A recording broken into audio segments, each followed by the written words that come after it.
Welcome to the Pretty Sister podcast, where you're part of a community of women seeking to empower, encourage, and uplift one another through friendship, shared experiences, and the power of sisterhood. I'm your host and the original Pretty Sister, Callie Steuer. Thank you for being here today, and welcome to our supportive community. I want you to know that you are valued, worthy, and truly beautiful.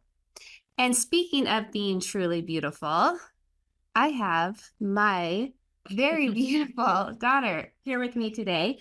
This is Sophie Steuer. She is in college. She's amazing. She is just beautiful from the inside and out. And I thought it'd be fun to bring her on because she's actually become the subject of so many of my stories. In fact, I talk about her all the time because she's such an example to me. And I've talked about her and shared stories on stages when I'm trying to teach people about being confident, because she has been somebody who has, she's been a joy to raise, but she's also shown me through her strengths so many things that I learn, and then I sit in awe of the way she thinks about life and herself and her confidence. It makes me smile, it makes me laugh, and she inspires me to be more like that. Sometimes when I've had a temptation to maybe discipline her or tell her like that's impossible, she proves me wrong. She proves that things are possible in a way that is amazing, because I am kind of a dream queen and always promoting dreaming and believing, but then she mirrors it back to me in a way that is even mind-blowing. That surprises me. You always surprise me. And so we're going to talk about that. We're going to talk about some of the stories that I've shared, and you're going to get to hear it firsthand, and maybe just dissect if she can even think of it, because I think it's such a natural competence that she has, just an innate way of thinking, her confidence, but maybe she can tell us some secrets, tell us where this comes from. This true, I don't know, it's like this true connection. Well, it's a connection to who you are. Yes, it's who you are. Absolutely. So Sophie, you grew up as a pretty sister. It's a natural way of being in our family, but what are some of the big rules, or rules sound kind of scary, but just the code of conduct that you grew up by when it comes to sisterhood and friendship? What are some of the things you remember? I remember that we would have pretty sister pinky promises, and Yes. that was very serious. We would do pretty sister pinky promises, crosses don't count. And it was so serious, and I couldn't break it. So I remember doing that. Yes, crosses don't count. crosses You didn't hear what I don't said. count. Pretty sister pinky promise, crosses don't count. It is for real. It is for reals. And then we never gossiped, because that was not a pretty sister thing to do. It didn't make you pretty, so you don't gossip.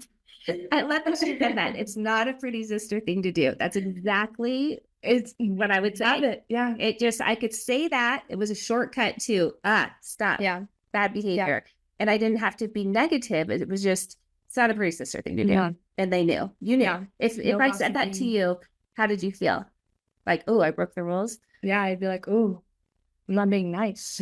Oh, I'm not being gotta fix that. Because kindness is prettiness, right? It's not how you look. The kindest people are the prettiest people are the kindest people. And the happiest people, says Audrey Hepburn. Yeah. Who we love. Yes, I quoted her in my business class at BYU. I also remember that we always wanted to include others. You know, whenever we were doing something, whether that was as a family with my little sister, older sister, brothers, like we'd always try to include one another, and friends, of course, too. Because it doesn't feel good to be left out. And so, it doesn't take too many times of feeling that yourself to realize, ooh, this feels bad. Let's not leave people out. Yeah. And everyone knows how that feels, so you don't want to reciprocate that onto other people. Right. And so, okay, there's so many good stories. Where do we even begin with Sophie? I've talked about this before, how from a young age, you like to do everything on your own. You've always been very independent. So I'd be getting you ready for school, or tell you to get ready for school, and I would maybe have a vision of what you would wear, or at least things that you should wear, and you wanted to dress yourself. So I remember you'd come down for school, and you would have such elaborate, non-matching, maybe kind of in a realm if you were crazy, you know, I don't know, things in your hair, just these outfits, these ensembles that were hilarious. But you would walk down just beaming, like, look at me. Look how cute I am. And I never had the heart to change that up. It was like, wow, you are truly adorable. You are something else. And then I would take a little picture of you and send it to my friends, like, look how Sophie's going to school today. And we would have the greatest laugh over some of your outfits. But you just were you felt so pretty. Yeah. And so that was as a little girl, but to this day, you still do that. Like, you will get dressed and just be walking down the stairs just like, I'm ready to go. Well, because in my head, no one's going to sit there and tell a fully confident person that they look bad. Like, if someone's rocking an outfit with full confidence, they're rocking that outfit. Like, no one's going to stop them. But if you're sitting there, like, if you're wearing something kind of out of pocket, kind of a little more on the edgy side, and you're not rocking, like, and you yourself aren't feeling confident, like, you're sitting there thinking like, oh, does this look good? Other people are gonna sense that. Yeah. And then they're gonna know that you're not confident and that you're unsure of your outfit or the emotion or whatever it is that you're trying to be confident with. But if you just put it on and you feel it, like, you know that you look pretty and you display that to people, no one's going to question it. Everyone's going to be like, yeah, she looks good. It's a crazy outfit, but she's rocking it because she's confident. Yes. So that's the key. The confidence has to help you first. Like, you got to come up with that. So you've been known to love your freckles. We talked about your freckles for a second. Do you remember being young and ever not liking them? Yes. Do you remember what I told you? No, I don't know where your freckles come from. Oh, yes. Angel kisses. They're my angel kisses. I love it. I stick with that. When people at college will ask me about my freckles, and I'll say, they're my angel kisses. Yeah. I love it. Because at some point, you know, I think you realize as a child, oh, you're different. You develop these freckles. Yeah, that's what it was. I had all these friends with just, like, plain skin. Yeah. And I had all these brown spots and Braden too. And I know, like, if I say Braden's names, that's fine. Braden, and Braden too. And we both, I remember we were like, we should order cream that will help get rid of the freckles so we look like everyone else. And I think one day I realized I didn't want to look like everyone else, that my freckles were what made me so beautiful. Like, that was part of me and who I was. And I love my freckles. And I think other people too started to, like, give me reassurance in that my freckles were so great. Well, and I think that reassurance probably came because you led with, I love my freckles. Yeah. You know, people will affirm back to you what you think. So if you're saying to your friends, oh, these look horrible, not that they're going to agree, oh, you look horrible, but they might then notice, be like, oh, yeah, that is kind of a funky freckle. But the fact that you just have gone around just thinking your freckles are amazing, that's kind of what's been mirrored back to you. Yeah. And people will ask me my favorite attribute, and I'll say it's my freckles, and then they'll say, yeah, I really like your freckles. Yeah, they're like, they agree. They agree. Who's going to challenge that? Who's going to challenge it? Because I'm confident. Yes. Well, and I thought it was hilarious the other day, just like a week or two ago, you and Bella were outside laying out in the sun, like it's spring, so the sun was finally out, and you guys were out there trying to get some, and then you came inside, and you're both standing there in your swimming suits, examining yourselves in the mirror, and I was like, what are you guys doing? And it was a freckle check. You were saying, I'm just looking at my freckles, they're coming out, and you were so excited that your freckles were blooming. And then Stella, who doesn't have as many freckles, is trying to, like, convince you or herself that she has more too. It was like, the more freckles, the better. Yeah. And I just smiled at that, because most people would, you know, see something that holds them back and want less of it. But you girls were embracing it. And then it's something we didn't like to begin with, and we had to, like, learn to love about ourselves. Yeah. I literally wanted to buy cream to get rid of my freckles when I was like 10 years old. Yeah. because I hated them. And now they're your favorite thing. And now And they're your my favorite sister wishes attribute. she has more. They're my And she's favorite got the attribute. more plain freckleless skin that maybe you originally wanted. Okay, so I hope you're learning something from this, but you just embrace your God-given beauty and who you are, and that helps you. Now, another story that I've told before is, and I don't know if you remember this. Well, I know you have. When you were little, you were hit by your tooth by your sister. They were building a snow fort, and her older sister Taylor hit her in the face with a shovel because she was crawling through the tunnel and on one end, and Taylor didn't know she was coming through. She didn't hear the warnings of I'm digging. And then she took a shovel to the face. It was a bloody mess, but it cracked her front tooth. Yeah, it's fun. And that chip has been replaced, or you've had to have fillings multiple times throughout the year. It's been Such a struggle for you. But here's the part that I remember. You had braces on for years, which I don't know. I think a lot of kids go through this. Your older siblings had braces and you were dying to get your braces on. And when you got them on, you loved them. You thought you looked so beautiful with braces. Like, it's just, there was nothing we could do to this child to taint her view of herself. I would be worried because it's like, oh, she might realize braces aren't as beautiful as she's expecting. But no, they weren't on, and she thought she looked amazing with braces. Gotta rock them. Yes. And then it was time. I mean, you had them on for a long time. You had them on for a few years. Yeah. And then it was time for the braces to come off. And I remember thinking, oh no, now she's going to notice the chipped tooth again, because it was a challenge for you. Tooth was gone, yeah. And I was worried that the braces would come off and all of a sudden the chipped tooth would become a problem. And I remember that day you got the braces off, we're driving home, and you're looking at yourself in the mirror and you're examining your teeth, and you were just saying, I am so beautiful. You were so excited by how beautiful you looked. And I could see the chipped tooth. Oh, it was so bad. It was so bad. Eventually, we had to go get that fixed. But you have this ability to overlook your flaws. Yeah. Okay. And I'm not trying to point out your flaws, but she does have some. She doesn't want to see them. But you have this ability that's always amazing, because I was worried that you were that good day would be overshadowed by the tooth. And the tooth was bad, guys. It was really bad. She didn't see it.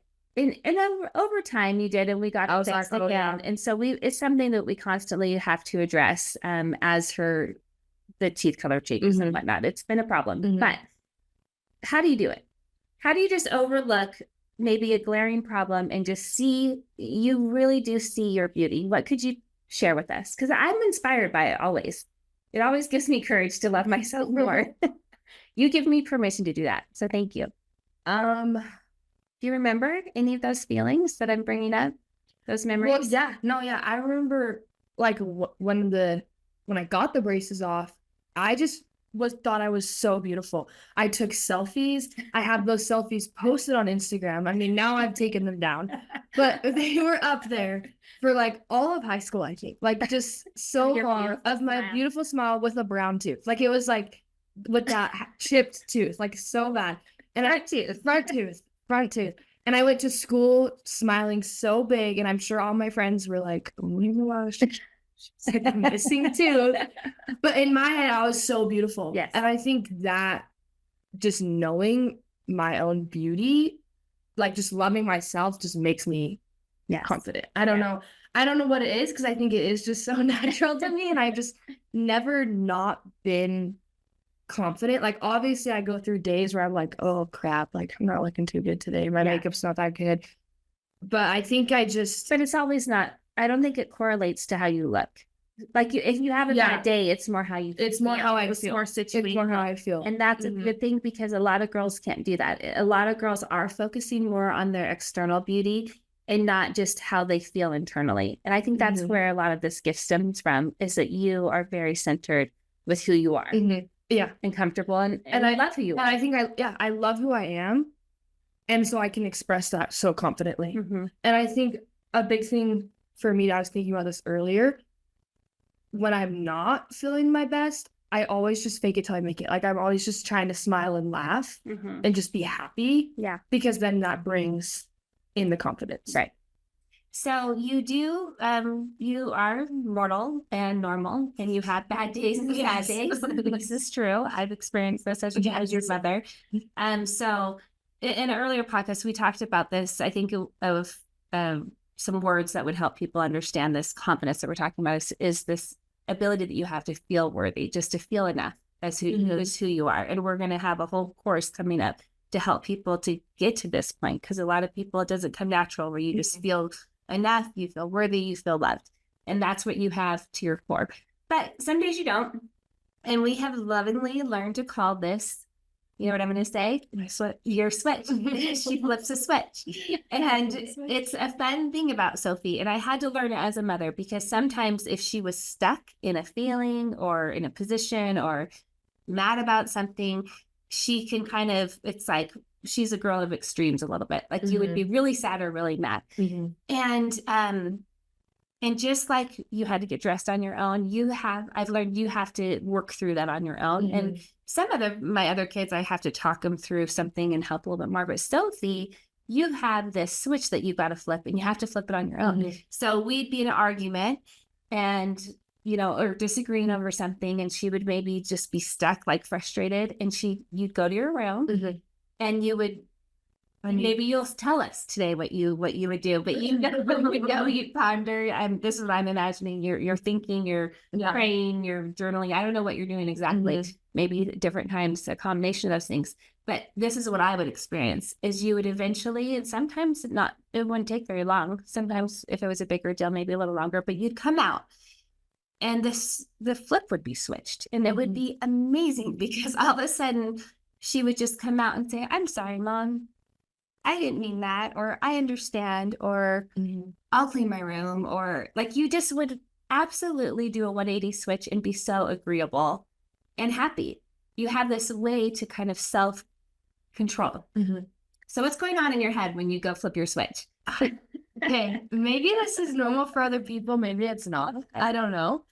I talk to myself. Like I fully talk to myself as if someone's there and I'm having a conversation. So I usually would go to my room and just like word vomit. Like I would just like, not necessarily in the mirror, but I would go about doing something and just be talking out loud, out loud, as if someone is in the room. Like I wanted to know what was going on in that room. Like it's probably because I'm so confident, and I think everyone's obsessed with me. You know what I don't know what it is, but I envision that like someone's watching me, like there's like a camera on me, like I'm in a movie. So you're like, on I'm a reality star. TV. Exactly. That's exactly what's going through my mind. I think I'm in a reality TV show. And are you go to my room, yourself, your thoughts? Yeah, and I'll be like, this is so stupid. Like she's so annoying. And like, but then I'm like, well, but, and then I just talk it through with myself, or I'll just be like, okay, like I'll talk it through.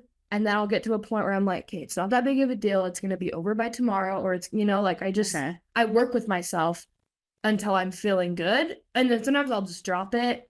Yeah.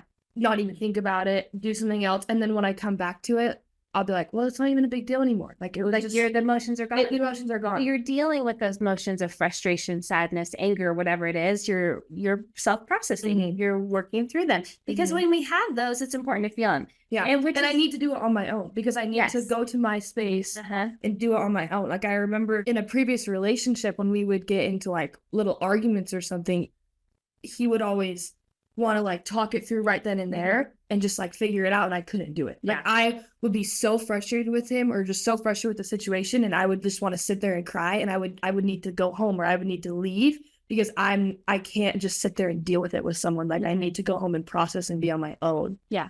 And everyone's going to be different in the way that they handle this. Like I said, I've had different kids that do it differently, where I've needed to talk through and help other kids process it, or I've had kids that go through problems and we'll need to have a little bit of emotional therapy, where we'll go watch a sad movie and cry together, or we go get ice cream, or I don't know, whatever. We deal with it. But the point is, I guess, you do need to deal with these emotions with your kids.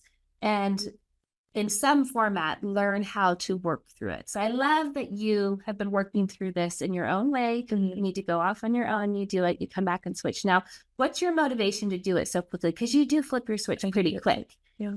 And I have my theory on that. Do you want me to say? I don't know what I mean, I value happiness so much, and I have taught you. I have taught you to be happy. I believe that we're all meant to be happy. That we're here on this earth to experience joy and happiness, and that life is happening around us, and things happen that don't cause us happiness, and we have to deal with that. But we can deal with that quickly.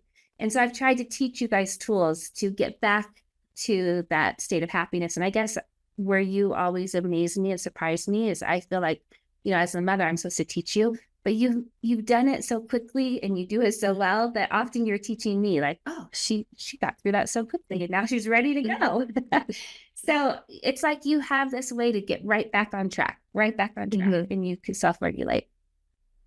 Because would you agree? You love to be happy? It's our natural state. Yeah, I don't like to sit in my sadness. Like when I go to my room and I'm processing with myself, it's not like I'm enjoying being all frustrated. And I just am like, I think I'm also, you're willing to let things go. Yeah, I don't like to think things are a big deal or like, I do overthink, but I just like to blow things off. Like I'm like, okay, whatever. Like it's fine. I'm just gonna move on. Like yes, it's gonna be fine. Like it's not a big deal. Yes, and I think that that's a beautiful thing that does promote so much happiness because you're living in the present. Is what I would call that. You have this real ability to just okay, well, let's let that go. I can't change it. You can adjust your expectations. I took a test, and I was telling my mom I can't be too frustrated because I didn't study as hard as I should have, and I didn't get the score that I wanted. But I was like, well, I didn't study as hard as I could have, so I can't really be that frustrated with myself. And I was frustrated because I'm 0.05% away from the grade I was. Just 0.05%. So close. But I can't do anything about it. Like I can't do anything about it. So last night, I'm on my way home. This is my last final that I had to take at BYU until my mission. Yeah. And instead of being all frustrated that I'm 0.05% away from this grade that I want, I came home calling my mom and I'm like, I'm done. Like, I'm done. It's over. I don't have to work. Like, I just wanted to celebrate. And I just like, is there anything you can do? Yeah. And you thought, well, I can send an email and ask and I can ask them to raise it. But other than that, like there's like you do what you can do. And then after that, so I'm not going to let it go well on this 0.05% because like, what can I do? It will destroy my happiness. And I'd rather celebrate the fact that I took it. Yes, you're done. I don't have to worry about it. Yeah. I just don't want to dwell on that. I love that skill and that ability to do that. And you've been so good at that. In fact, one of my favorite stories now where you were able to adjust your expectations and kind of just let things go and make your switch flipping magic happen was as you were preparing for your 16th birthday. Do you remember this? Yes. So Sophie comes to me. This is like she's getting ready for her 16th birthday and she's thinking about what she wants planned. And in our family, birthdays are a big deal. Like we take them seriously. I've taught my kids. I take mine seriously, taught them to. And I've taught everybody that you have to make your expectations known. To get what you want, you've got to make it known. Yes. Because otherwise it doesn't happen. And so then we got to, negotiate and reset some expectations. So this time we had to really negotiate because Sophie comes to me and she's like, probably because you've seen it on TikTok or wherever. She's like, I want a brand new car because I'm turning 16. And can you have a big red bow on this car? And what else did you ask for? And a surprise party, and all these things. It was just, it was like as if you were a star having on a reality show. You were expecting this huge 16th birthday. Now I don't know where she got this idea because I haven't given anybody a new car. No one gets their own car in our family. They get a family car that they can.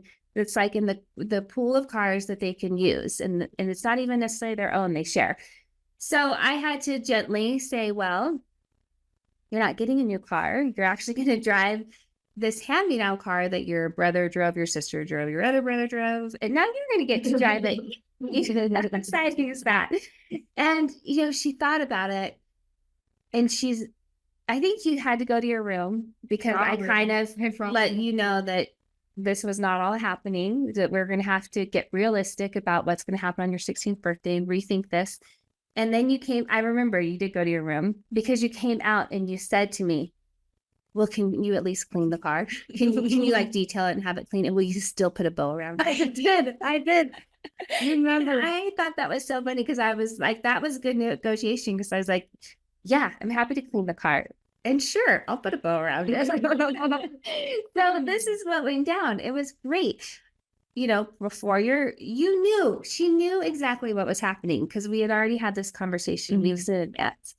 And so the weekend of her birthday it was like the week, I think your birthday was on a Monday or something. So I had the weekend to prepare. Yeah. And I had the car cleaned really well.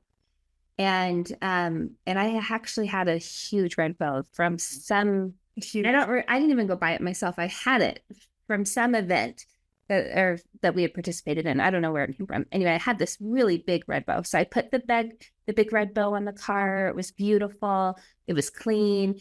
And I hid it in the garage. And I kept telling her all weekend, don't go in the garage. As if she doesn't know what's going on because she knew. But she kept like, ooh, what's in the garage? like it's some big surprise. Yeah. And then on her birthday that morning, I pulled it out and had the bow and said, Sophie, come see what you have for your birthday. And what did you do? Oh, I was jumping for joy. I was like screaming and all over the place, bouncing off the walls. I was so excited for a car that I had seen for the past 5 years. But I was so excited. Yes, it's this ability to manufacture joy and happiness. And it's not fake. I witnessed it. It was real. It was genuine joy and excitement for this car that could now be yours. And actually, you didn't have to share that. Yeah, that was mine for like all of high school. Because you got to have it for the next 2 years of high school because you had other siblings on missions and not around. And so you took that car, that older used car. It did look beautiful. We had it looking beautiful for like it was clean. And you spent the day, well, we went and got your license and she passed and she got her license. And then you made it your own. Like you went to the store and you got lipstick and deodorant and like you had it stocked out. All the little things. Every pocket of the car I made it my own. Had just anything you might need. It was like a drugstore in that car. It was. And toothpicks, mouthwash. All of the things. And you had the best day ever. Yeah. I love that story. It was a perfect example of somebody who can adjust their expectations to maintain their happiness. You know, I have my favorite formula for happiness is your perspective. So what you're perceiving things to be, plus your expectations, what you want. And oftentimes, if we are out of alignment in that, you know, what we perceive is going on versus what we want is going on, that's where that gap is where we are unsatisfied or we're disappointed and it destroys our happiness. But when you can sit and adjust those things, adjust what you're expecting, adjust how you're viewing what's happening around you, then you can stay in your happiness. Which it's harder said than done. Like it's not an easy thing to adjust your expectations because I'm the type of person where I like things to go my way. Yes. I'm very much everyone's like that, but I've especially learned that being at college and living with my girlfriends and just not necessarily being at doing things like my way at home. I really I've learned that I have to like cooperate with people and work with them. And I've mastered, I feel like, my ability to go to my own room or to work things through myself because it's not easy. Like it's not easy to adjust your expectations. Yes. But once you figure out what works for you to adjust your expectations and to process things, it's easier. Yeah, no. Well, and it's also not easy to perceive what's happening around you, to spin it in a way that's positive. Yeah. But I think that's a skill that can be learned. You know, because when things aren't going your way or things are hard, if you can just switch the way you're looking at it, like your test example, you didn't get the grade you wanted, but you were able to not see it as such a bad thing, but instead see, well, at least I'm done. Like you can look at a different angle of the situation and say, well, at least it's off my plate and I'm done and I can focus on the future. it's that ability to just take a look and make a different choice in the way that we're thinking about what's happening around us. And that ability can really help you to stay confident, to stay feeling, stay in that good place that brings about happiness. Sophie, you're so amazing. I could go on and on with stories of this girl that brings so much light and joy to my life and has been such an example. In fact, we're going to end because we are running out of time, but on one last thing that I've been so proud of her watching her do this. And that is tell everybody where you're headed next week. Oh, next week. Oh, Hawaii. She's headed to Hawaii. And she had come to me saying she wanted to go live in Hawaii for the spring semester. And as I do with all my kids, I say, sure, that sounds amazing. You're just going to have to figure it out. I learned that from my mother giving me that gift when I was young. And she never squashed my dreams. She just empowered me to figure it out. So I do that with my kids. And in this particular circumstance, I thought there were so many things to overcome that I don't want to tell her I didn't believe in her because I always do believe, but it was just a lot of obstacles. She had to sell her contract. She had to find a place to live. She had to, I'm not just funding all of this. She had to figure out how are you going to get around? How are you going to get there? How are you going to, how are you going to afford it? All of this stuff. And you showed an amazing amount of perseverance and stick-to-itiveness. Some things fell through, but you found something else. I wanted it so bad. Yeah. So what motivated you? How did you just make this happen? I wanted it. I wanted it so bad. And I think I didn't think it was that hard. You were like, oh, you got to figure it out. And I was like, okay, I'll figure it out. Okay. I'll look on Facebook Marketplace. I'll find a car. I'll find an apartment. I don't know. I think I just didn't think it was impossible. It was something I could do. And I did it. Yeah. I didn't even, I don't know. Even talking about it now, I'm like, anyone can move to Hawaii. It wasn't hard. It wasn't hard. I wanted it and I did it. That is a big secret. Is not thinking it's hard and just because there was a lot of things to figure out. Oh yeah, I spent a lot of time, and you did spend a lot of time. But the fact that you didn't think it was hard, and the fact that you just took little baby steps, and I watched you. You could get one piece of it figured out, and then you'd move on to the next. Well, and it was like, okay, now we find a place to live. Yeah. Now we need to figure out how to get around. Now, and I would kind of remind her, well, you still have this, and this, and she's like, I got it. And you did do it step by step. Getting frustrated at one point because I was so excited that I had finally found an apartment in Hawaii, and then you came to me and you're like, well, you haven't sold your contract, and I was just like, can we just celebrate that I found an apartment in Hawaii? I was like, Mom, I'm so excited right now.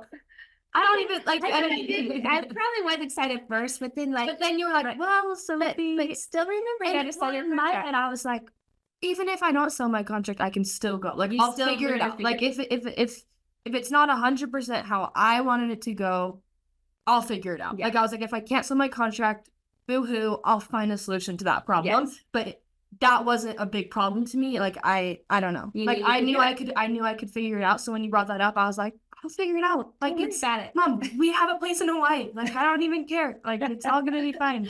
I definitely just love that. I mean, I have always called that climbing the brick wall. If you get to a stop, she's gonna climb the brick wall. You were gonna figure out whether you break through it, go around it, climb it, whenever. There was gonna be nothing stopping you getting to Hawaii. So yeah, of course she's going to Hawaii. Of course I'm going to Hawaii. And I'm so excited for her and so proud. Okay, well, we'll have you on again because I'm sure people are going to want to hear more about your exciting adventures and stories, including moving to Mexico for a year and a half. Yes. A mission for the Church of Jesus Christ of Latter-day Saints. And I'm so proud of you for that. It's a really exciting call. So she's going to be doing a lot of adventurous things over the next year and a half. So that really was your last final for a year and a half. December 2025. I'll be home. So exciting. So exciting. Well, thank you, Sophie. Yes. Well, and there's one more thing I do want to say. For me and my confidence, I think I also remind myself a lot that tomorrow's a new day. When I'm struggling with something or feeling bad about myself or in any kind of emotion, sometimes I'll if it's late at night, I'm just like, I'm just gonna go to bed. I'll be fine in the morning. Or it's not a big deal. I don't know. I always just am trying to think well, tomorrow's a new day. It's gonna be fun. Which is very hopeful. That shows so much hope in the future that you trust that you can work it out. It's going to be a new day. We're going to reset. And that's a lot of resilience which is a wonderful skill to have, that is such a promoter of happiness, that ability to just be resilient and to move on. So yeah, way to go, Sophie. You're such an example. Love you so much. Thank you for being here. And thank you for joining us today with our Pretty Sister podcast. And stay pretty. We'll see you next week. Stay pretty.